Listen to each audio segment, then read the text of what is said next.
masasabi mo sa mga LGBTQ na gusto din mag-CR sa pambabae? Hindi ko, totoo diretso hindi ko alam bakit gusto nyo mag-CR sa CR ng pambabae. Ako personal komportable naman ako pag may bakla sa paligid ko. Although hindi lahat parehas ko, 'di ba? Obvious naman hindi lahat parehas ko. Pero tanggap ng mga lalaki 'yun, na lalaki rin ng mga bakla. Pusong babae nga lang, tanggap ng mga lalaki 'yun, na lalaki din ng bakla. Pero ito problema, hindi kasi komportable yung mga babae.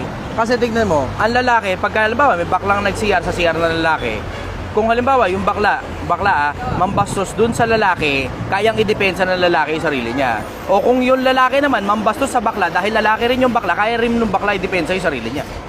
Diba?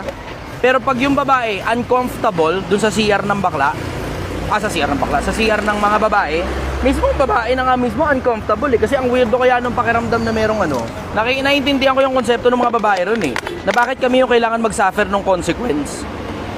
So gets ko yung konsepto na yun. Sa akin, kung may PWD, doon ka na lang mag-CR kung hindi ka komportableng mag-CR sa CR ng mga ng mga lalaki.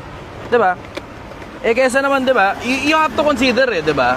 Merong mga babae kasi uncomfortable na mag-CR ka sa CR ng mga sa CR ng mga babae. Uncomfortable. Bakit? Kasi may mga ibang bakla mukha talagang lalaki.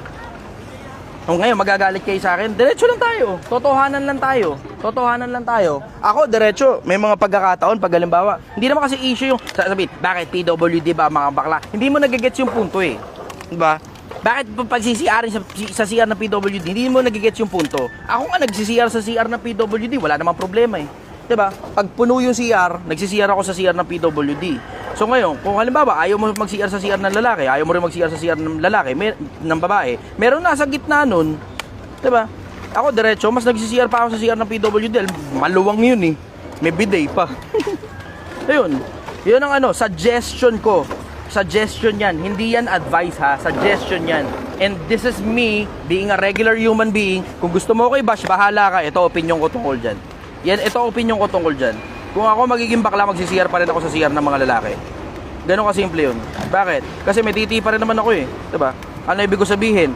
Yung punto yung konsepto na may patotoy ka.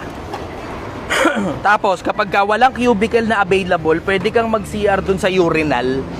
Ang babae hindi naman pwede mag-CR sa CR sa hindi naman pwedeng umihi sa urinal Paano iihi yun doon? Batalikod ganun. Diba? O tawa ka ngayon.